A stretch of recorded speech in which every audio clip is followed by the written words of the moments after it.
This is part 2 on a clip I did on temples in Taiwan.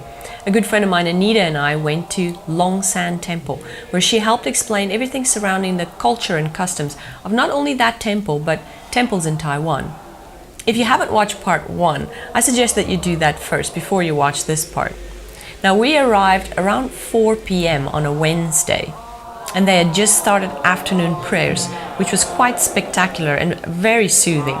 I do recommend that you try and go there during the prayer hours, which are twice in the morning and once in the afternoon.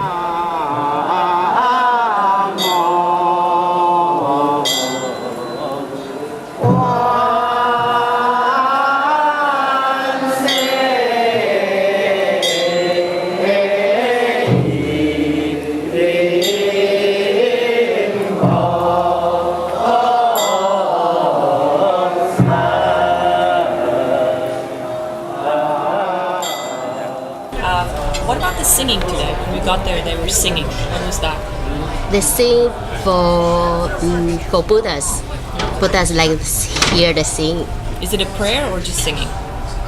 It's a prayer, and if you really want to try hard to like Buddhas hear your voice, you can sing. How do you know what to sing? They have a special book for Buddha's book. Buddha's special book, so you have to sing the book. All the songs in the book? Yeah, the books. Different books. Yeah. Every temple has their own book? Every temple has their own book, yes. Okay. Yeah. Because a lot of people were singing without books. How do they know what to sing? If you really sing for years, you can remember all the words. Yes. In part 1, Anita had asked the god a question, and she got the answer that she wanted from the god Guanyin. So now she will put a stick of incense in each of the urns in front of every god. Now, I don't particularly want a blessing from the god of fertility, so I asked her if I could put 2 sticks of incense in the god of money's urn, for example, and skip the god of fertility. But it seems like that is not an advisable thing to do. If you really don't want a blessing from a particular god, you still have to thank them and be respectful and drop a stick of incense in their urn, but just don't tell them your name, because then they won't know who you are and they won't give you that blessing. Is there any special way that you have to put the incense into the urn, or you can just throw it in? Usually you put like this and then it goes straight. Drop it. They will stick on the incense. They have inside they have a incense sand. So they will stick on really straight. So don't worry. Don't get scared. Some people they go burn it. No, you just go higher, like straight, and they go down. They will drop it. I was also kind of curious about the rules in the temple. Is there a dress code? Can you talk loudly? Things like that. So I asked Anita about rules in the temple. But basically, just cannot talk too loud or pray in the temple. But especially in summertime, in Taiwan it's really hot. It's okay. You can wear the shirts. Don't need to cover your shoulders. Yeah, basically it's no rules for temple. Just need to be a little bit respectful. Yeah. And if you watched part 1, you might wonder what happened to the cookies that we bought when we arrived at the temple. Well, Anita put them anywhere on the table in front of the god whose blessing she most wanted to receive. In her case, it was the god Guanyin. And when we're done at the temple with all the prayers and everything and ready to go home, she will go back, again thank the god for his blessing or her blessing, and then take the cookies home to eat. The cookies have been blessed by that god and will bring you additional luck when you eat them. Oh, and you don't have to buy the cookies here. You can bring your own snacks if you want.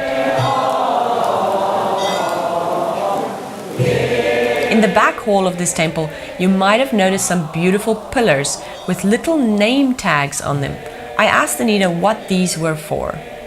The name stickers or something. Oh, every Chinese New Year, you can, family usually want the family members really safe, protection, all year, they save, and everything okay for family, and everything good for family, so you put your name on the Little label. label.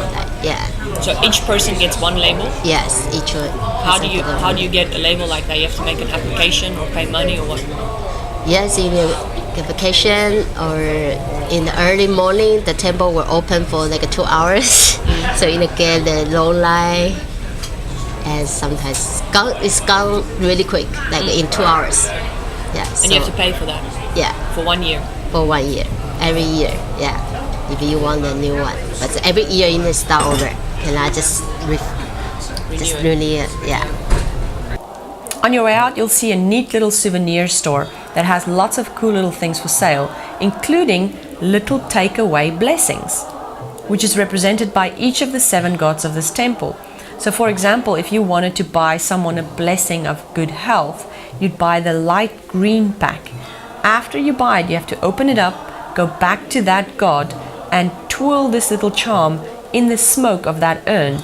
And just to be safe, introduce yourself again and ask the god to bless this little charm with good health. So the person that you give it to then will receive that blessing of good health. After you twirl it a few times, remember to say thank you, and you're done, and you have a really nice, neat little takeaway blessing to give someone. It's like a incense pack. It's under $1 US. So it's just make sure you put it on across your body, and So you just buy it and leave? No, you buy it and you need to go to the incense urn to turn around your souvenir things. Do you have to say something? Yeah. If you want to say something, you can say something. But already in the end, God already know who you are. Okay. So you can say again, repeat, like remind the God again, and what you pray for.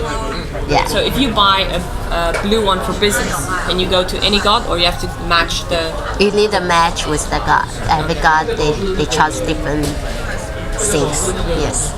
So if you want a blue one for business, you go to the business god. Yeah. If you for marriage, you go to the marriage god. For baby, you go to baby's god. Yeah.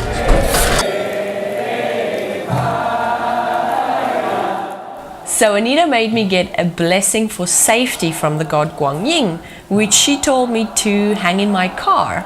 I got the feeling that she doesn't really trust my driving, which is bizarre because I'm the best driver I know. Anyway, if you need more information, the Google Maps marker, the MRT exit, things like that, I'm going to add all of those details on my blog page.